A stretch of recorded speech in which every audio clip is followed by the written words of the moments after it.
Hi, Emma. How are you? You gonna listen to my story? You're only 3 months old. You don't know it yet, but you're the 23rd grandchild in this family. And we're just waiting for a few grandchildren to enter the living room, and we're going to tell them a Grandpa Hill's true story. Okay, we're going to tell a Grandpa Hill's true story. How many grandchildren do I have here? 1, 2, 3, 4, 5, 6. 6, 7. Seven? No, that's 6. What? Got baby? 1, 2, 3, 4, 5, 6. 6 grandchildren? No. 7. 1, Eddie. 2, Lawrence. 3, me. 4, you.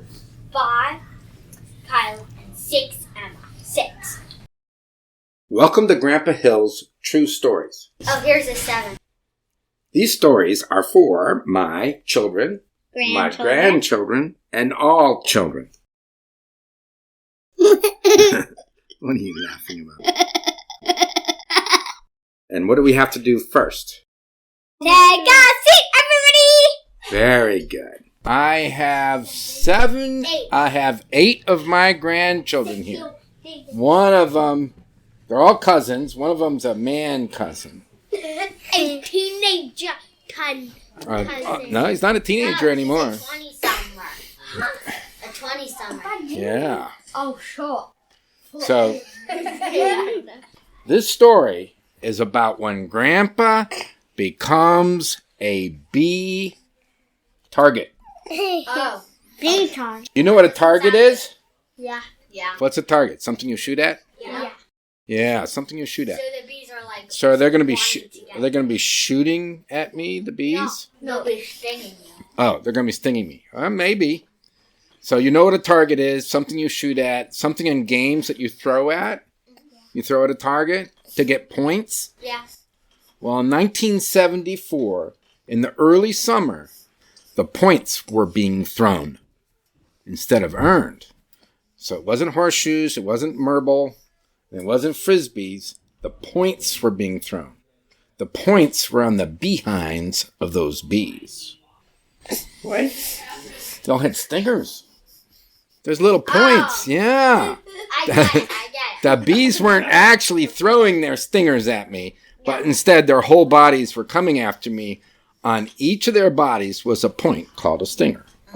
And I was their target, yes.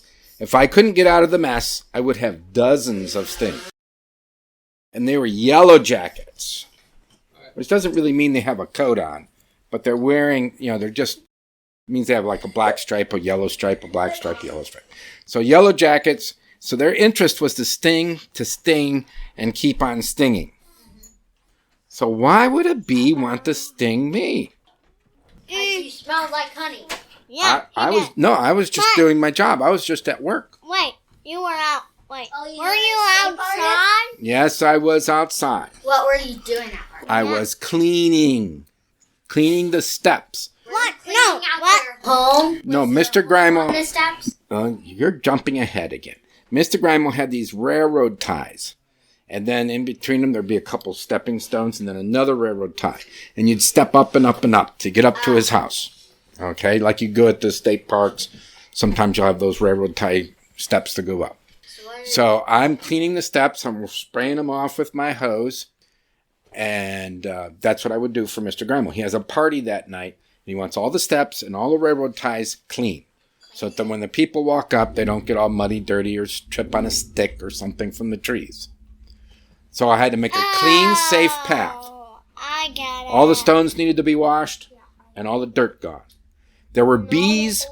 As I come down the step and I'm spraying, I noticed some bees coming in and out of a hole at the bottom of one of the steps.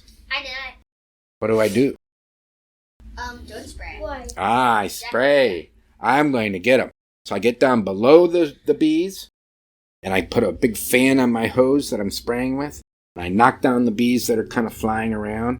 And then I start spraying it right on that hole. And if any of the bees get up, I just spray it right on the hole. And then I knock them down and step on them. And I'm getting all these bees.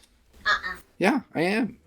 I wouldn't do that. Then I come up and they will sting you. Okay, so I come up and I inspect my hole.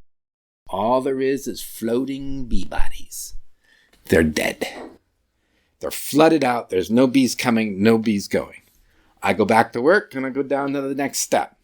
More bees. I notice a bee. Yeah, I notice a bee. And then I notice another bee. And then I notice another bee. And I turn around and I look and it says, boy, there's another nest. So I said, okay, I put it back on the fan. I'm going to go get the other nest.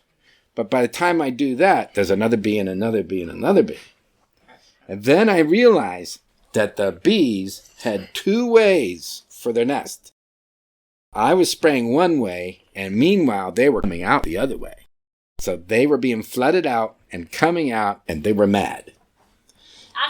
So I'm spraying, and there's more bees coming, and I'm saying, this isn't working. So I dropped the hose, and I ran. I ran down the steps. I get to the bottom of the steps. There's like about 10 steps, about 50 feet. I look over my shoulder, and there's this string of bees that goes all the way up to the nest. There's a 50-foot long string of bees. And I'm the target. Now, they're not like shooting like an army coming. Yeah. It's just one long string. We're just like if you're watching the cartoons, one long string of bees. So now I run even faster. I get down in the parking lot. I got to get to the driveway. I get to the driveway, and there's my car. I'm going to get in the car and be protected from the bees. But I noticed something about my car that's very terrible. The window's down. Oh, that's a bummer. Yeah. So by the time I get in that car, I'm going to be stung. So I get in the car, I start cranking the window, and it's a little bit past halfway up, and the bees start hitting right at that top of the window because they can't see the window. And then I keep going up, and then there's about 20 or 30 of them hit. Boom, boom, boom. They just keep hitting the window. Then they get a little confused. I guess it gave them a headache or something, and then they left. Then when Mr. Griemel got home, I explained the situation, and he said, don't worry about it. You really didn't have to spray him, because the people are going to be coming at night. The bees will be in the nest, which is what they did. The people came at night. They had their party.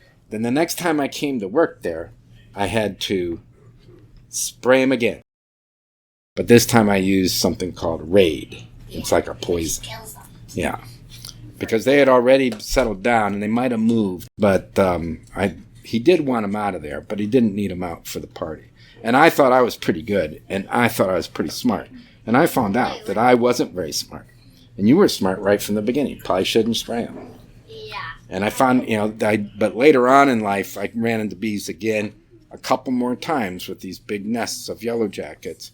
And each of those times, I had myself covered. I knew they'd have a second way. And I had the second way. I had to block that first before I can try to flood or poison. Yeah, so that they don't just go out the other way. So that is Grandpa Hill becoming a bee target. Tell more stories. I have one more if you want to listen. Yeah. Okay.